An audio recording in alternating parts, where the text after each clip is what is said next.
हिमगिरि कुहाए के अति पावनी, बेह समीप सुर सरी सुहावने। आश्रम परम पुनीते सुहावा, देख देव ऋषि मन अति भावा। हिमालय पर्वत में एक बड़ी पवित्र गुफा थी। उसके समीप ही सुंदर गंगा जी बहती थीं। वह परम पवित्र सुंदर आश्रम देखने पर नारद जी के मन को बहुत ही सुहावना लगा। निरखि शैल सारे विपिन विभागा, भयउ रमापति पदे अनुरागा। सुमिरत हरि ही श्राप गति बाधी, सहजो विमल मन लागे समाधि। पर्वत, नदी और वन के सुंदर विभागों को देखकर नारद जी का लक्ष्मीकांत भगवान के चरणों में प्रेम हो गया। भगवान का स्मरण करते ही उन नारद मुनि के शाप की जो शाप उन्हें दक्ष प्रजापति ने दिया था और जिसके कारण वे एक स्थान पर नहीं ठहर सकते थे, गति रुक गई और मन के स्वाभाविक ही निर्मल होने से उनकी समाधि लग गई। मुनि गत देखे सुरेश डराना, कामहि बोले कीन सन्माना। सहित सहाय जाऊ ममु हेतु, चलो हरस ही जलचर केतु। नारद मुनि की यह तपोमयी स्थिति देख करके देवराज इंद्र डर गया।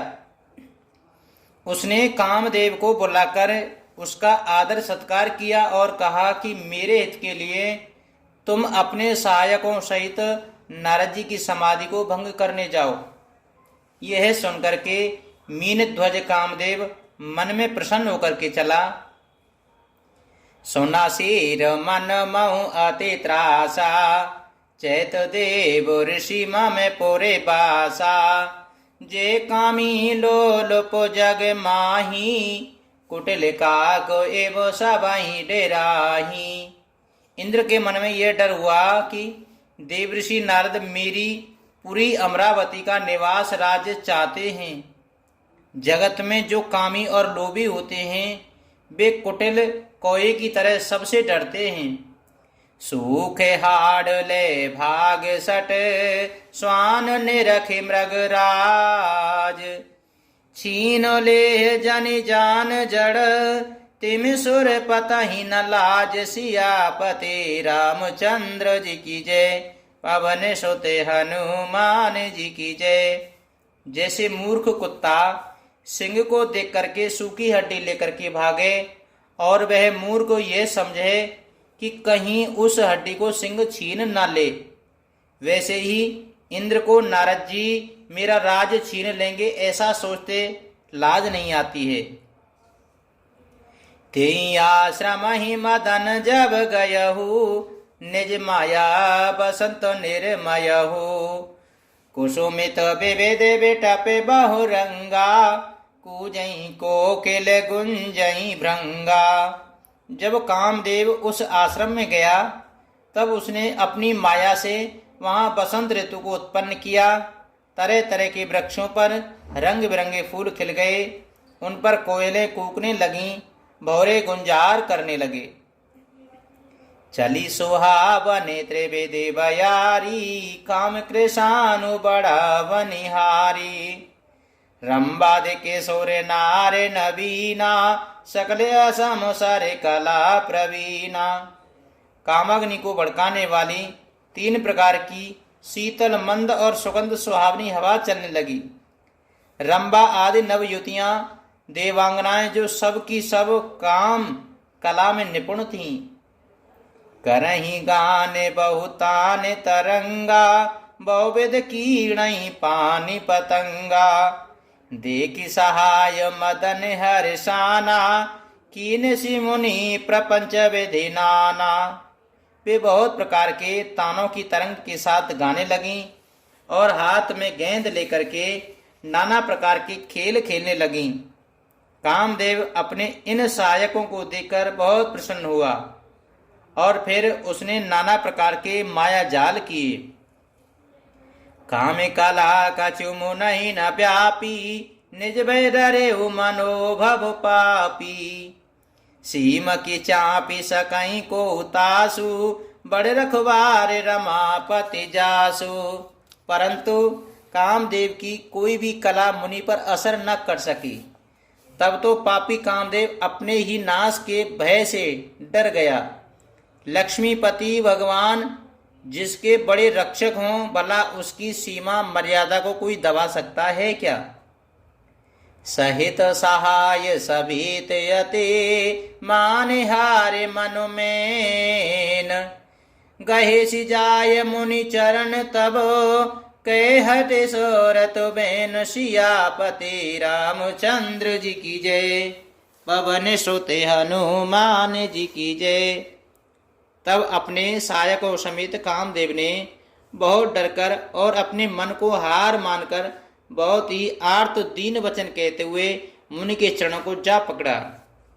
भयहु न नारद मन कछु रोषा, कहे प्रिय वचन काम परितोषा। नाई चरण सिर आयऊ पाई, गयो दवदन तब सहित सहाई। नारद जी के मन में कुछ भी क्रोध न आया। उन्होंने प्रिय वचन कहकर के कामदेव का समाधान किया। तब मुनि के चरणों में सिर नवाकर और उनकी आज्ञा पाकर कामदेव अपने सहायकों सहित लौट गया। मुनि सुशीलता आपनि करनी, सुरपति सभा जाय सब बरनी। सुनि सबके मन अचरज आवा, मुनि प्रशंसे हरि हरि ही सिरनावा। देवराज इंद्र की सभा में जाकर उसने मुनि की सुशीलता और अपनी करतूत सब कही, जिसे सुनकर सबके मन में आश्चर्य हुआ और उन्होंने मुनि की बड़ाई करके श्री हरि को सिर नवाया। तब नारद गबुनि शिव पाही, जिता काम आय मित मन माही। मार चरित शंकर ही सुनाए, अत प्रिय जान महेश सिखाए। तब नारद जी शिव जी के पास गए। उनके मन में इस बात का अहंकार हो गया कि हमने कामदेव को जीत लिया। उन्होंने कामदेव के चरित्र शिव जी को सुनाए और महादेव जी ने उन नारद जी को अत्यंत प्रिय जानकर इस प्रकार शिक्षा दी कि बारे बारे बिन बहु मुनि तोई, जिम ये कथा सुनायऊ मोई। तिम जन हरहि सुनावहु कबहू, चलो प्रसंग दुरायु तबहू। हे मुनि, मैं तुमसे बार बार विनती करता हूँ कि जिस तरह यह कथा तुमने मुझे सुनाई है, उस तरह भगवान श्री हरि को कभी मत सुनाना। चर्चा भी चले तब भी उसको छिपा जाना। शंभुदीन उपदेश हित, नई नारदे सुहान।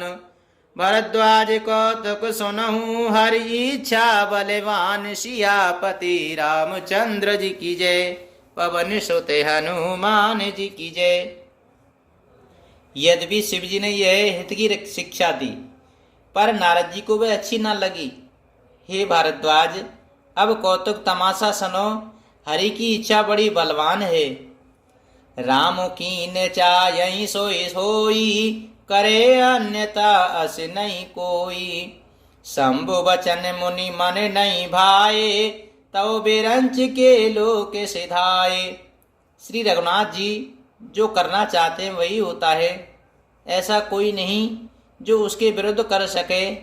शिव जी के वचन नारद जी के मन को अच्छे नहीं लगे। तब वे वहां से ब्रह्मलोक को चल दिए। एक बार कर तल बर बीना, गावत हरि गुण गान प्रवीणा। क्षीर सिंधु गवने मुनि नाथा, जहाँ बस श्रीनिवास श्रुति माता। एक बार गान विद्या में निपुण मुनिनाथ नारद जी हाथ में सुंदर वीणा लिए हरि गुण गान गाते हुए क्षीर सागर को गए, जहाँ वेदों के मस्तक स्वरूप मूर्तिमान वेदांत तत्व लक्ष्मी निवास भगवान श्री नारायण रहते हैं। हरि से मिले उठे रमा निकेता, बैठे आसन हर सही समेता।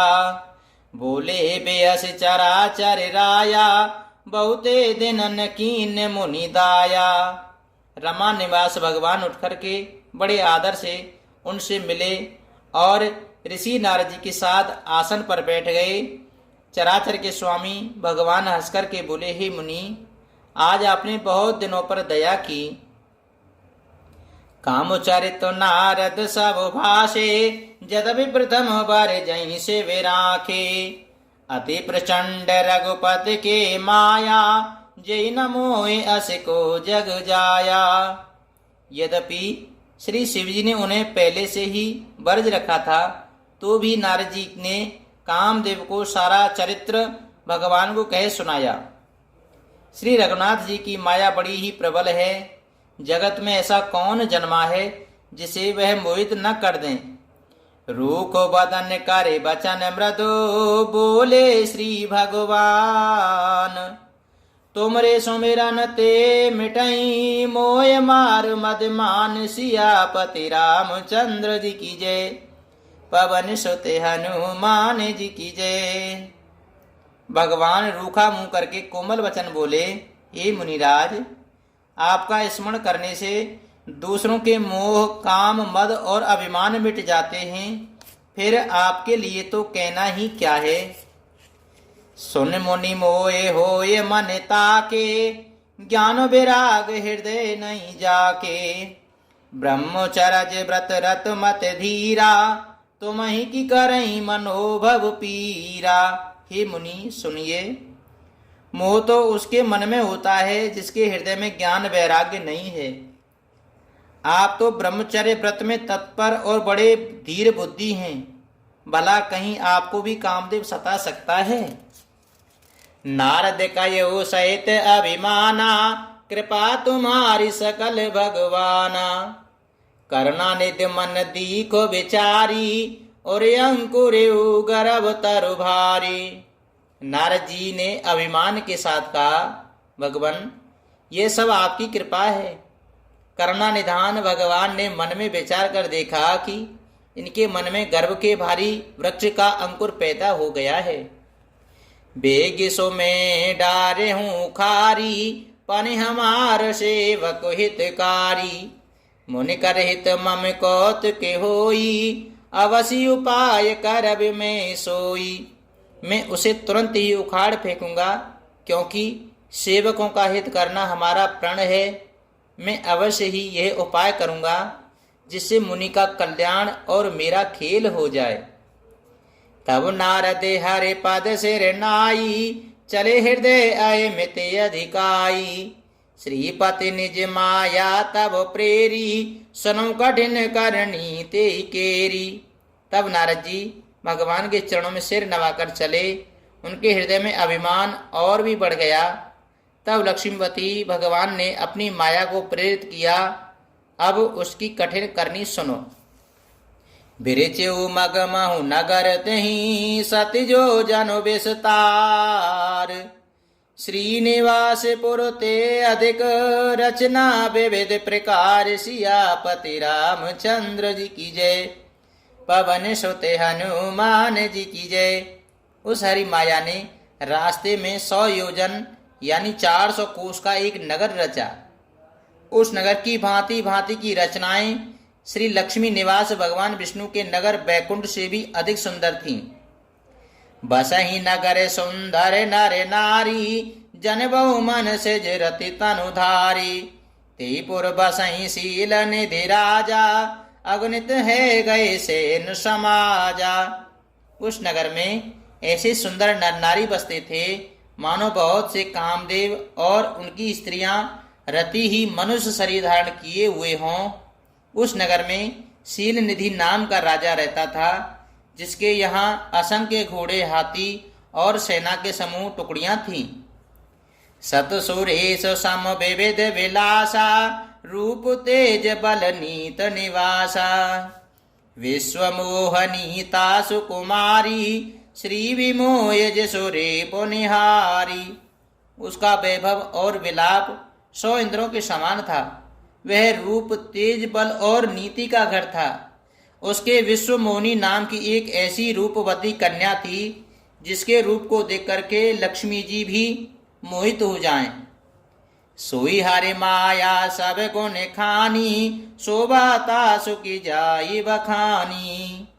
करई स्वयंवर सो नृप बाला, आए तहाँ अगणित मही पाला। वह सब गुणों की खान भगवान की माया ही थी। उसकी शोभा का वर्णन कैसे किया जा सकता है। वह राजकुमारी स्वयंवर करना चाहती थी, इससे वहां अगणित राजा आए हुए थे। मुनि कौतुकी नगर ते गयहूँ, पूर्वासिन सब पूछत भयहूँ। सुन सब चरते भूप गृह आए, करे पूजा नृप मुनि बैठाए।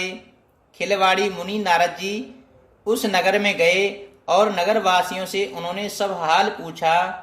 तब समाचार सुनकर के वे राजा के महल में आए। राजा ने पूजा करके मुनि को आसन पर बैठाया। आनि दिखाई नारदई भूपति राजकुमारी, कयहु नाथ गुण दोष सब, यही के हृदय विचारी। सियापति रामचंद्र जी की जय, पवन सुत हनुमान जी की जय। फिर राजा ने राजकुमारी को लाकर नारद जी को दिखलाया और पूछा कि हे नाथ, आप अपने हृदय में विचार कर इसके सब गुण दोष कहिए। देखी रूप मुनि बेरते बेसारी, बड़ी बार लगे रहे निहारी। लक्षणता से बिलो के भुलाने, हृदय हरस नहीं प्रगटे बखाने। उसके रूप को देख करके मुनि वैराग्य भूल गए और बड़ी देर तक उसकी ओर देखते ही रह गए। उसके लक्षण देखकर मुनि अपने आप को भी भूल गए और हृदय में हर्षित हुए, पर प्रकट रूप में उन लक्षणों को नहीं कहा। जो यही बरे अमर सोए होई, समरे भूम ते जीत न कोई। से वही सकल चराचर ताई, बरई सील निधि कन्या जाई। लक्ष्मणों यानी लक्षणों को सोच करके वे मन में कहने लगे कि जो इसे व्याएगा वह अमर हो जाएगा और रणभूमि में कोई उसे जीत न सकेगा। यह शील निधि कन्या जिसको बरेगी, सब चर अचर जीव उसकी सेवा करेंगे। लक्षण सब विचार रख राखे, कछ को बनाए भूप सन भाषे। सुता सो लक्षण कह नृप पाई, नारद चले सोच मन माही। सब लक्षणों को विचार कर मुनि ने अपने हृदय में रख लिया और राजा से कुछ अपनी ओर से बनाकर कह दिया।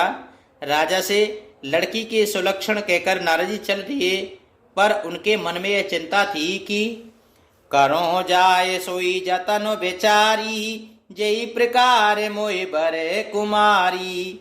जप तप कछु न होय ते काला, ए विध मिले कबन विधिवाला। मैं जाकर सोच विचार कर अब वही उपाय करूं जिससे यह कन्या मुझे ही बरे। इस समय जब तब से तो कुछ हो नहीं सकता। हे विधाता, मुझे ये कन्या किस तरह मिलेगी। यही अवसर चायहि परम, शोभा रूप विशाल। जो बिलोक रीजे कुंवरे, तब मैं ले जय माल। सियापति रामचंद्र जी की जय, पवन सुत हनुमान जी की जय। इस समय तो बड़ी भारी शोभा और विशाल सुंदर रूप चाहिए, जिसे देख करके राजकुमारी मुझ पर रीझ जाए और तब जयमाल मेरे गले में डाल दे। मंगल भावने अमंगल हारी, द्रवह सदशरथ अजर बिहारी। दीन दयाल बिरज सम भारी, हरेहु नाथ मम संकट भारी।